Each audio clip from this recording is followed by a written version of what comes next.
What is going on, collectors? Optical 20 back for another video. Today we are going to talk about the Joker from Hot Toys, and you can still pre-order this at bigbadtoystore.com. I'll put the link down below. The last time I checked, I believe it's still available. If it's not, just subscribe to the channel, because I always post when there's a reissue or restock of any previously sold out waitlisted items on Big Bad, and they're known for that. So all of a sudden an item would pop up that is available. But we'll talk about this Joker. So this is the Hot Toys version, not the InArt. So InArt has their own version. It has, several SKUs. The cheapest one you would get, I believe, is around 1,200. So it is 2 figures compared to 1. So you get the Joker and Arthur Fleck. Tremendous set. Those 4 figures looks amazing. If I was a bigger Joker fan, I would have picked that up, because I think you get the value out of all those figures. I really think you do. With that being said, I'm not a huge Joker fan, so I'm not willing to drop $1,000 or $500 per figure for an entity that is, not that close to my heart. This is more than enough for me, and I didn't get the Artisan version. So like I said, the Artisan is gonna come out to around 500. I guess the difference is, so you're gonna be like, hey, it's almost the same as InArt. Well, I wouldn't say the problem. InArt's strategy was to hide again behind a paywall, where if you want the Red Joker, you're gonna have to buy Arthur Fleck. So you are kind of being forced to get Arthur Fleck. Which is not a bad deal, because Arthur, for majority of the movie, you've seen Arthur Fleck. So I'm not even mad at that. With that being said, I'm more than content and happy to have this version of Joker with not the non-rooted hair, the sculpted hair. Like I said, like the film. As a matter of fact, I would even go as far as love the first film, but not to a point where I would pay $500. Honestly, I still am having a hard time pulling the trigger on whether it's Artisan or InArt. I own now several InArt figures, and they're fantastic. I'm not saying they are not worth the money. Me personally is still having a hard time shelling out $550, $600 on a single figure.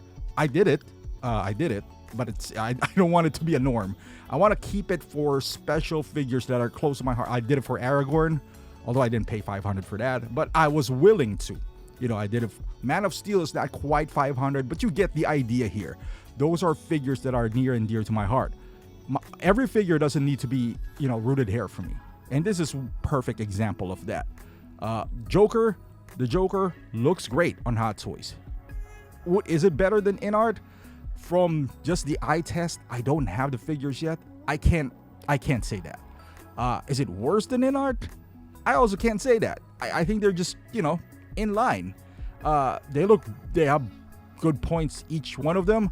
If I have to lean one, if you're just gonna give me one, I would say I'll take the InArt. So I'll just point it that way, because their hair is always been better with Hot Toys.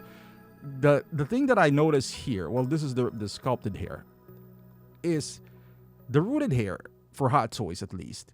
The edges, the hairline, is still not as refined as InArt. And it's quite noticeable in this figure, because unlike the Joker, where the hair is falling in front of him or on the side, this one, the hairline is very visible, as you can see here.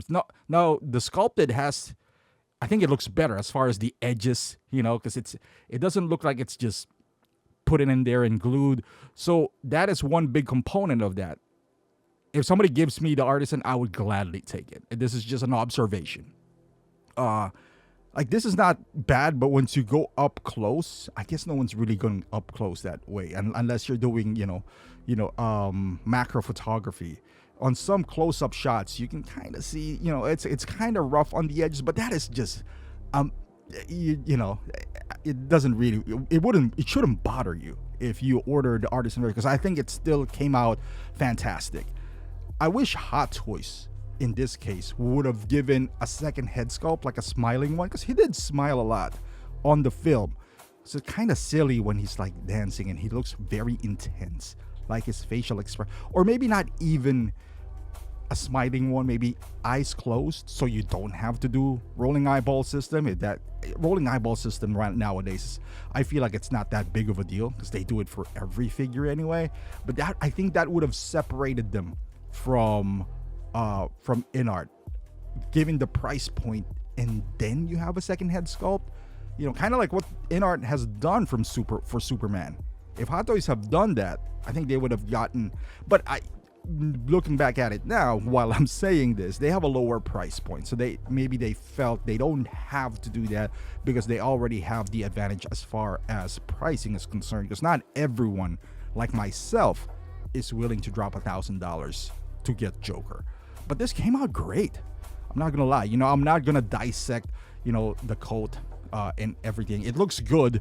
It might not drape, you know, as naturally, whatever. But I didn't even look at the InArt. You know, I have full confidence on InArts, and I have no intention of picking that up because of the price point, mostly, not because of the quality. So I didn't even, you know, deep dive into that. I was dead set on picking the cheaper figure this time, which is this one. And with what it comes with, the chair, the backdrop, and all that, for under $400, and I'm talking about the non-rooted, just sculpted hair, I think it's a pretty good value. You know, you got the hands that it doesn't have seam on it. You know, you get all of these for a non-premium price, because let's be honest, 300, 350, 360 is like, I don't know, Captain America nowadays. Or an Iron Man is more expensive than this. But this came out really well.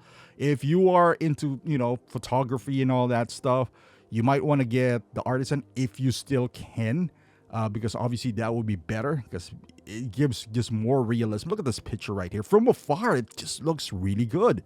I think the texture of the face, the shape, looks really good as well. But like I said, I'm totally happy and content with the sculpted hair. That's just, you know, and because it does have, you know, like the entire jawline is fixed, so it's one piece. So I'm assuming you gotta remove the hair from the back if it's the sculpted, and if it's rooted, you gotta lift it up to access the rolling eyeball system. But let me know down in the comments, which one do you think is better? Now, if you're a fan of Joker, are you gonna get both? I would love to hear your thoughts on this one. Thank you for watching, and as always, please like this video, subscribe to the channel, and I'll see you in the next one.